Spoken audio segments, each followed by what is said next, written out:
Yes, people. What's going on? It's Isak Talks Football. We're back again with another video. Today, we got to talk about some of the stuff that's going around. And you know what? We got a major Arsenal update on Benjamin Sesko and his future. We now know what is going to be happening with Benjamin Sesko. There is no longer any speculation. There is no longer any worries about what he's going to be doing with his future. Benjamin Sesko has made it clear and precise that he will be staying at RB Leipzig. Let's get straight into it. The first topic of the day, Benjamin Sesko has decided that he will be staying at RB Leipzig and he's improved his terms.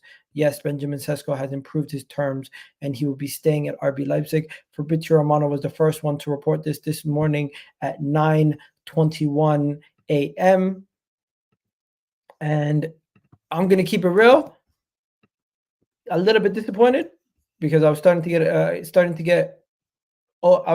around to the potential signing, but it makes sense for him personally. Personally, for his career, it does make sense to spend another year in the Bundesliga, develop for another year, improve terms. He got a better contract, and also he wanted his future sorted before the Euros. It was going to be very little chance that Arsenal were going to push a deal across the line this early in the transfer window. It was also very low chance that Chelsea was going to get this deal sorted. I always said to you guys that it would take until at least the 31st of June before the release clause that this would get done. But it's been done because he has chosen to stay. RB Leipzig always had an offer on the table, and it was just if the offer was good enough or if something else was going to come up. At Arsenal, maybe he said to himself, not yet.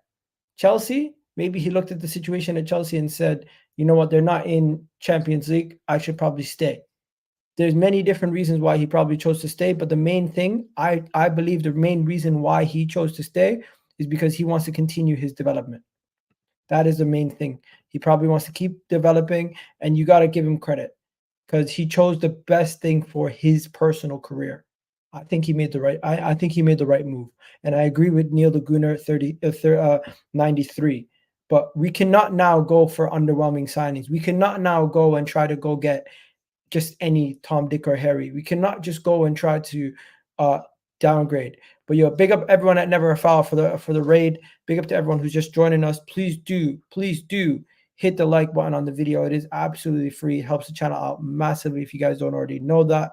And yeah, we got 100 of you guys in the chat. So yeah, let me know, what do you think is going to happen next with Arsenal now? Who do we go on to sign? Who do Arsenal go on to sign from here? Because there's a bunch of candidates. And let's go through some of these potential candidates, because these are the players that Arsenal are now linked to, the potential candidates to go sign now that the Sesko deal is off the table. And shout out my boy Lay African Gunner, because he made this image right here. So you have Osimhen and Viktor Gyökeres. So Viktor Osimhen is going to cost us around 130 million potentially. It's going to be a ridiculous amount of money. But if you had to choose one of these strikers, let me know who you guys are choosing. Then you also have Zirzkee and Isak. It's a situation where we are going to have to find a striker, but who is it going to be? Who is the striker going to be? Could we get an Isak? Could we get a Zirkzee? Could we get a Viktor Gyökeres? Is Viktor Osimhen still on the table? Who is the next striker going to be for Arsenal? In my opinion, we're going to talk about Zirzkee in a second. Isak, it just doesn't seem like Newcastle want to sell at this moment in time. As for Viktor Osimhen, £130 million release clause has to be triggered, or else that deal is not going to happen over the line. That's just what they're saying. Viktor Gyökeres, I haven't heard of any updates about that potential deal, but we were heavily linked to him earlier in the window. So we're going to have to see if there's any escalation on that with Viktor Gyökeres. We'll wait and see if anything happens with him. But last time I checked, Viktor Gyökeres will be close to 100 mil, but nowhere near over that. So maybe 80 to 90 mil for Viktor Gyökeres. That's a realistic price. Isak is off the table. Then you have a potential young up and coming backup striker in Zirkzee who's doing okay in the Serie A, but not enough for me to give him the keys to Arsenal and say he's the main man. Everyone's gonna say you need Osimhen, but is Arsenal gonna go spend 130 million to get Osimhen? I don't think so. At this moment in time, it's very concerning. It's very concerning. It's very concerning because what are we gonna do at striker? Where are we gonna go from here? I'm not trying to overreact. I'm not trying to go crazy, but what is Arsenal gonna do? Because this is what I heard earlier today. We might not even go get a striker. Did you guys hear about this? This guy here said Arsenal signing a striker is not the be end and end all. That's what Arteta and Edu said this summer. Addition to Benjamin Sesko was not only a target on Arsenal's radar, but is appreciated Isak, Viktor Gyökeres, and Viktor Osimhen. Amongst others, the clubs are not hell-bent on landing a marquee center forward. That is crazy. And then they go on to say certainly for eye-watering numbers involving following Kai Havertz's impressive finish to the end of the campaign. Oh my goodness. So because Kai Havertz ended the season so well, Arsenal might not necessarily be jumping over hoops to go get a striker. This is slightly concerning in my opinion, because I thought we were going to go out there and fill some of the holes that we have in the team. But if we're going to push this down for another window, it is definitely a little bit concerning because it's like, when are we going to actually start to fix these holes in the squad? When are we going to go and get that striker? Maybe Benjamin Sesko wasn't the solution, but who is? And are we going to try to find that solution this window? Because it just seems like we're constantly kicking things down the tunnel till later. Eventually it gets to a point where you say to yourself, when are we going to get this deal done? When are we going to do something to actually get a deal sorted? I'm slightly worried because it's like, it seems like I trust Mikel Arteta and Edu, but it's early in the window and I'm not seeing any potential signings of Arsenal actually going out there to go sign a center forward. It does seem like we're speaking about midfielders, we're speaking about defenders, we're speaking about backups for Saka now, but nothing concrete yet. Maybe I shouldn't panic because it's only 11th of June. It's very early in the transfer window, but boys and girls, when are we going to start to see something of note? This is what I'm saying. When are we going to see something of note? I need to see something. I need to see some movement, something to give me optimism that we are potentially headed in the right direction with this summer transfer window. That's just what I'm asking and looking for. And who are we going to sign? Who are we going to sign? Because we're hearing all these things about other people, but you know something? A lot of these guys, they're getting debunked. For example, Onana, debunked. We had the Athletic come out and say that Onana does have admirers within Arsenal, but a move for the player is not in the works for this summer. So you got the Athletic coming out with reports that he's not even on the move for Arsenal this summer, right? Then you have conversations about Sesko. We already spoke about Sesko, so we're not going to stay on Sesko for too long.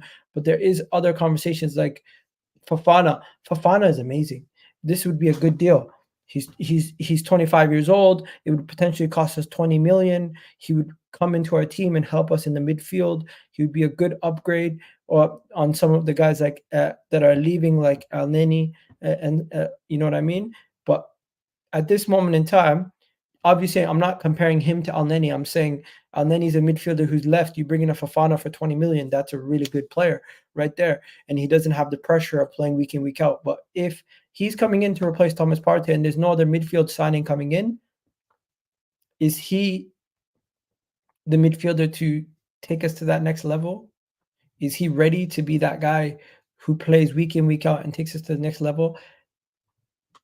I think Fofana, because of his price tag, it's a no-brainer. You go get him, but you still want to go and try to get another midfielder of note. Maybe.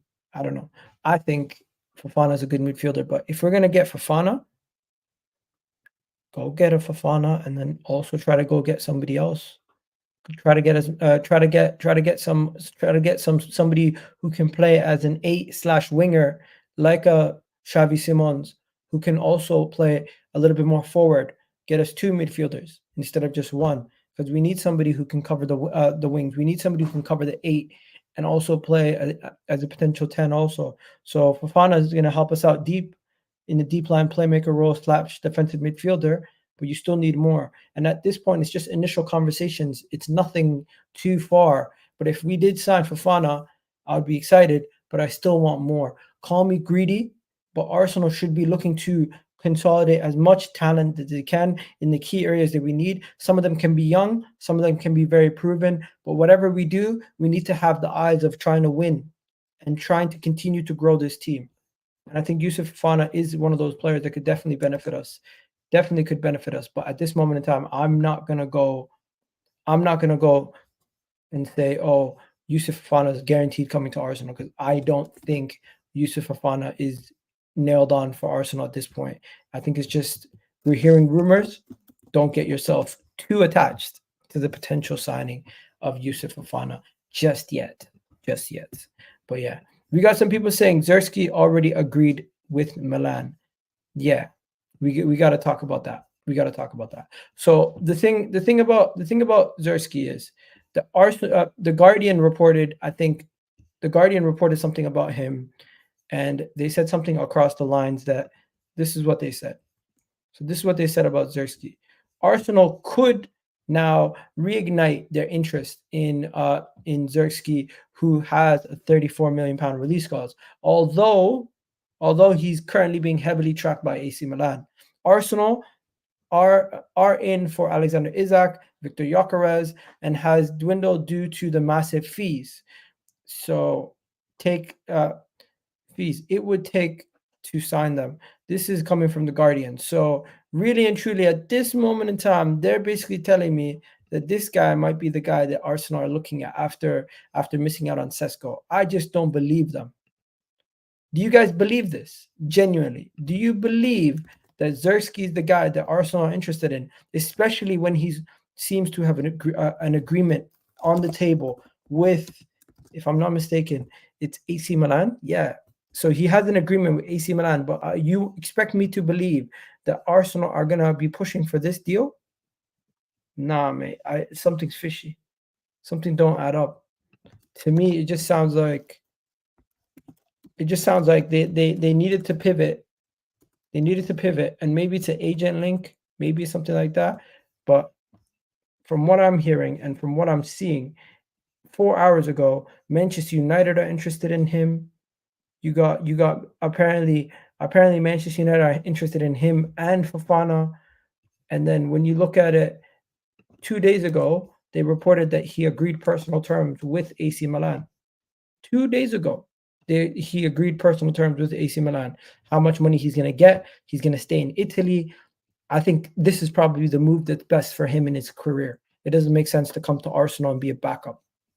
It just doesn't make sense. He's going to end up going to AC Milan. I agree with the people in the chat. I think he does end up at AC Milan, and I think that is probably the most logical choice for this gentleman right here. Why would he come to the Premier League to play as a backup for Manchester United, or to come to Arsenal and be somewhat of a backup? It just don't make sense. I think some of these links and some of these stories are just a little bit over exaggerated and a little bit just convenient that they I don't think it makes logical sense, in my opinion, to be going out of your way to do this. But hey, personally, I'm going to stay clear from this one, and we're going to have to wait and see what happens with that. But moving on to the next player that we're going to be linked to, it's actually Nico Williams. Now, if you guys know Nico Williams, he has a brother named Inaki Williams, and if I'm not mistaken, he plays for Spain. So we're gonna be seeing Inaki Williams in the Euros. Now, there's a gentleman named Simon Collins who plays for the who's who's a writer for the Evening Standard, and he reported this. Let me show you guys what he reported. Big up to everyone in the comment section. So yeah, we can come to the agreement that we're not interested in Zirkzee, right? Because I'm not personally. But let's go on to Nico Williams. Now, Nico Williams, Arsenal are in pursuit for a striker, and Gunners are interested in Bologna Zirzkee and are also looking for at a wide forward, including Nico Williams. Nico Williams is somebody who can play on the wing, guys. May sign a winger instead of an out-and-out striker. So who is Nico Williams, ladies and gentlemen? Who is Nico Williams? What do we know about Nico Williams? Let me show you what we know about Nico Williams. So Nico Williams is 21 years old. He's a Spanish international. He currently plays for Athletic Club. And what he's done this season, he scored 5 goals and got 11 assists. This is somebody who I would consider of the mold of a Bukayo Saka backup, or somebody who I would look at as a potential backup for Bukayo Saka on rare occasions. You can see him playing on the left. You can see him playing on the right. He hasn't played majority of his games this season on the right, but throughout his career, let's see where he's played throughout the majority of his career. The majority of his career, he has played on the right wing, as you guys can see right there. So I am not freaking out and saying, oh my God, this is the guy we need. This is who we need to sign. This is the guy. No, that's not what I'm saying at all. I'm saying, look at this signing. Nico Williams, 21 years old. As a backup, I wouldn't mind. But if we're potentially pushing on and saying this is the guy who's going to be our only forward signing, it's underwhelming. I still would rather go get a Xavi Simons instead of him. I would still go and get somebody who's Premier League proven instead of Nico Williams. You guys who watch the La Liga, tell me, is Nico Williams ready to be taking that step to the Premier League, playing in a much more physical league, playing in a team that's competing for the league, where I just don't have enough of an opinion on the player. Personally, for me, if we're buying a backup for Saka, I don't know if we spend 60 or 50 million on that player in that position. We're gonna have to spend a pretty penny, but 50 million for a Saka backup. Can Nico Williams push Saka? Can Nico Williams be that guy who actually takes Saka and pushes him and makes him a better player? Is Nico Williams good enough to be a player for Arsenal? How good is Nico Williams? You guys let me know. We're going to see him play in the Euros. I've not watched enough of Athletic Club, but from the highlights I've seen him, he looks like a pacey, quick, agile winger, and he would be somewhat of another project player that we'd be bringing into this team. Do we need more projects? On a serious note? Do we need more projects? Or do we need more finished articles? What do we need? Because in my opinion, we need a little bit more finished articles and less paying release clauses for a bunch of youngsters. I like the idea of getting some quality young players, but boy, we got to chill out with all this potential. Let's get something that's actually going to be a difference maker right away. That's me. Ask Steven Strasberg. I'll ask him. Strasberg. Moving on quickly to this next topic here. Sky Sports' Zishan has said that I am told Eddie Nketiah is almost definitely on the move for Arsenal this summer, especially if they bring in another striker. Well, duh. Some of these reports are just so stupid. They just tell us the same shit we already know. What does it say? Sesko's decision to remain in Germany necessarily means that Arsenal switch their attention to another center forward. However, they also are keen to strengthen in a wide position and may now prioritize a winger instead of a traditional striker. Interesting. So people saying we're not going to sign a striker now that we didn't get Sesko. Is Sesko our only plan? Like, do we not have backup plans? Here's another report saying that there is strong interest in Thomas Partey in Saudi Arabia. Also, a left back, a central midfielder, and a winger are likely, but will have to be balanced by sales. You see, Saudi, please come get Thomas Partey. I like Thomas Partey, guys, but I think selling him is essential because he's not reliable with his injuries. He's not consistently fit. And even if we try to use him as a backup, how often is he going to be available for us? How often is he going to be fit and available? We need to sell some of these players. If Saudi Arabia come in for Thomas Partey, how much could we even get? I don't know if we can get that much money for Thomas Partey at this moment in time. There is an understanding that there is strong interest for Thomas Partey in Saudi Arabia. Please, somebody from Saudi Arabia come buy him because that would be great for us. But I don't know if that's going to happen. At this moment in time, what Eddie Nketiah, Emil Smith-Rowe, and Reece Nelson are also available for transfers. Not too much news yet on that either. So we're trying to make sales. We're trying to make sales this summer, but not seeing too much movement yet. It's very early. The transfer window officially hasn't even opened yet. So we're going to have to wait and see where things go and escalate from there. What else is there that people are talking about? Let me just scroll through. Who's this? Johnson defender will visit Arsenal's academy and train with the club during this month. Arsenal are keen on the highly rated 15-year-old. Oh yeah, so Arsenal are looking to improve the academy, so we're gonna get youngsters, but that's nothing else. What else? What else are they talking about? Let's see. Yeah. Honestly, guys, that's pretty much it. But let me see what you guys are saying in the comment section before we move on. Sell the Ghanaian Jack Wilshere. Sell the Ghanaian Jack Wilshere. That is extremely harsh, my friend. But let's see. There's one more person that does Arsenal news, and let me see if they got any news that I haven't seen on here. You got people talking about Kai Havertz. You got people talking about Onana.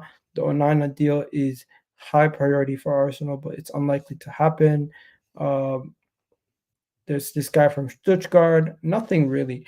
So yeah, that's pretty much it, guys.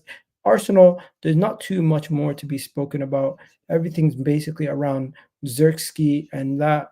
But let me ask you one more question. Let me ask you one more question before we go.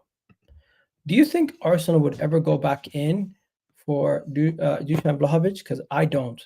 I think the Dusan Vlahovic days are dead and gone. I don't think we go back in for Dusan Vlahovic. Don't think Arsenal will sign a striker. You know what? That's what I'm worried about. That's what I'm worried about. Eagles, stop feeding too much into these reports. It's very clear we are going for a striker and a midfielder this winger. Probably one project and one next on the brink to be world class. That would be the plan, and that would be what I would hope that the Arsenal do. That's exactly what we would need, at least, for Arsenal to do, to try to do something that makes us better. And of course, somebody on the cusp of world class, much better than than some of the things that we've been hearing. Very underwhelming, if you ask me. People act like Saudi Arabia is a dumping site for unwanted players. They are not stupid, bro. They are willing to spend almost 80 million pounds on a washed up Casemiro. Just call it Real Madrid tax, whatever you want. The guy is washed, and they're willing to spend that kind of money. Get out of here, bro. We should be able to at least garner something of decent value for Thomas Partey when you got people selling, potentially selling some of these dead players for that much. Arsenal are also looking for a left back. We're looking for a left back. We're looking for midfielders. We're looking for strikers. We're looking for forwards. We might even be looking for a center back. It's mad. I don't know how many signings we're going to get done, but we're linked to all these players. But at this moment in time, the picture of what the transfer window is going to look like is still too early to be panicking or to get too worried. Igal, we should have Elise. I don't think we're interested in Elise. We're not interested in Elise because Chelsea and Manchester United have much more of a need, and they're going to be willing to spend upwards of 60 million, which is his release clause. Where Arsenal, we just don't want to pay that kind of money. Igal, be happy. Zlatan Ibrahimovic from Wish Sesko is a bum and is staged that link away from. I don't even know what that means, but yeah, I think Sesko, we might go back in for him. You never know. If we don't sign a striker and in a year's time we want to go back in for Sesko, that could be on the cards potentially. But at this moment in time, not too much information on that. I still can't believe that Arsenal's record signing is friggin' Alex Oxlade-Chamberlain, and we haven't gotten more than that 35 million for Alex Oxlade-Chamberlain. Hopefully we can get more than the 35 million from Alex Oxlade-Chamberlain in the next coming days or weeks. But at this moment in time, not much. Everyone's just talking about Zirzkee today. Zirzkee. It's crazy how everything just gets shifted the moment we miss out on a target. Everything just gets shifted to the next target like that, just like that. It is insane. But yeah, Iga, do you think we are going to prioritize the first 11 or to improve the bench? I think every player we sign is going to be with the hopes that they can start. So I don't think you're going to sign anybody with the hopes for them to just be rotation pieces. You're going to sign every single player we sign, be it a left back, be it a midfielder, be it a winger. You're going to have them be somebody who can push the first team and potentially start. So, for example, if we go get a Viktor, if we go get a Haitu at left back from Ajax, he could potentially start at left back. If we go get a midfielder like a Fofana, even though he's cheap, he could potentially be starting at defensive midfield. If you go get a guy like Xavi Simons, he could be starting on numerous positions on the pitch. So whatever player we get, they have to have the capability where we believe that they might be able to push to become starters.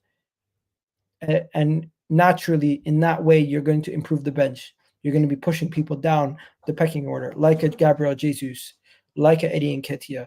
But yeah, people saying Dubravka or Gyökeres standards are not Spurs. I don't know what you're talking about. I don't even know what you're talking about, mate. I don't even know what you're talking about. But yeah, that is pretty much it, ladies and gentlemen. Is there anything else that I need to talk about before I go? At least yeah, that pretty much seems like it, people. Hopefully you guys enjoyed the video. Make sure you do please like the video before you head out of the video. That helps out the channel massively. You guys don't get it how much that helps. And as for today, there wasn't really too much to cover, so I'm gonna just end it here, and you guys enjoy yourselves. We'll catch you guys on the next show, as we always try to. And you already know what it is. Go check out LB's stream, and we're out. Peace. So peace out. And yeah, Gyökeres would be good. Would be a good signing. Hopefully, the striker market is bad right now. It is, makes a lot of sense. Yeah, this is just going to be a short stream. Hopefully you guys enjoyed it, and I'll try to put timestamps so you guys can watch it on the playback. But we're out of here, people. Love for the love. Peace.